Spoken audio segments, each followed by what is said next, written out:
Kalau tidak boleh dilaporkan ke KY, putusan dari Eman Sulaiman tidak boleh ke Mahkamah Agung, terus kemana saya lapor? Ke Tuhan. Terus saya lapor kemana? Ke Aiman. Terus ke Tony. Kemana? Kasih saya jawab. Kalau tidak boleh saya laporkan putusan Eman Sulaiman ini ke KY, Komisi Yudisial, tidak boleh ke Badan Pengawas Mahkamah Agung, terus kemana saya melapor? Tolong jawab. Ke Tuhan. Ya, jawab dong. Singkat aja Pak. Harus ada solusinya. Kemana saya lapor? Ya silakan, itu terserah Bung Rasman mau melaporkan ke KY, ke Mahkamah Agung. Saya hanya tadi menyampaikan bahwa kewenangan baik KY maupun Mahkamah Agung, Bawas Mahkamah Agung. Saya sudah baca kewenangan itu ada, kan sudah saya bilang. Iya, semua itu tentang tindakan hakim itu, bukan putusannya. Ya Allah, kau nggak baca nih dari bab 4 ini? Ini saya kasih sama kau.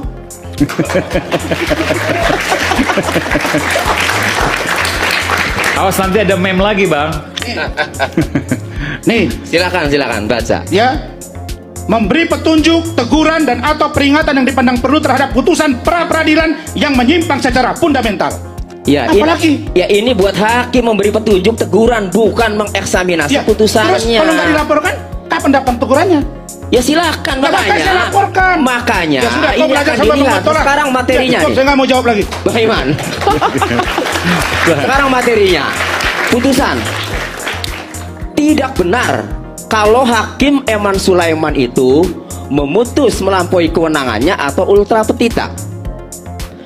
Yang dikabulkan kan jelas mengabulkan seluruhnya.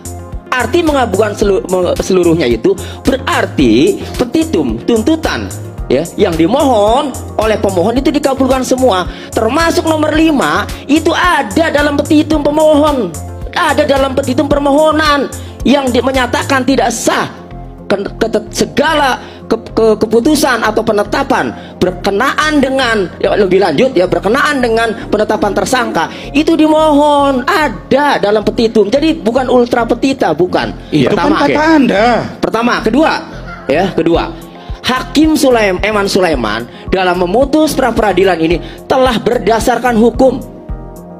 Saya sampaikan nih berulang-ulang. Dasar penyidik menetapkan tersangka Peggy Setiawan. Kenapa ia tidak memeriksa Peggy sebagai saksi? Dengan dalih dalam jawabannya karena Peggy Setiawan sudah DPO, daftar pencarian orang. Lalu dari bukti-bukti dan dari jawaban pra peradilan DPO terhadap Peggy Setiawan, sebenarnya Peggy alias Peron ya, Peggy alias Peron, Andi dan Dani ditetapkan pada tanggal 15 September 2016. Lalu kalau ditetapkan tanggal 15 September 2016, maka saat itu masih berlaku Peraturan Kapolri nomor 14 tahun 2012 tentang manajemen penyidikan tindak pidana. Di dalam pasal 31 jelas berbunyi tersangka yang telah dipanggil guna pemeriksaan penyidikan perkara lebih dari 3 kali, keberadaannya tidak jelas, tidak diketahui, maka dimuat dalam daftar pencarian orang dan dibuat surat pencarian orang. Artinya untuk dapat menetapkan seorang menjadi DPO maka harus ada 2 unsur yang dipenuhi. 1, seseorang harus sudah tersangka. Kedua, seseorang itu harus dipanggil 3 kali dalam peraturan Kapolri 2012 itu 3 kali ya, baru ditetapkan DPO. Faktanya dalam pra peradilan penyidik Polda Jawa Barat tidak mampu ya, menunjukkan atau membuktikan bahwa Peggy Setiawan ini telah ditetapkan ya, tersangka sebelum 15 September 2016. Supaya jangan penyidik juga tidak mampu menunjukkan bukti pemanggilan serta itu isi dari akhirnya DPO itu dinyatakan cacat hukum dan dipastikan kemudian waktu diputuskan Peggy selesai. Saya masih melanjutkan tersangkanya.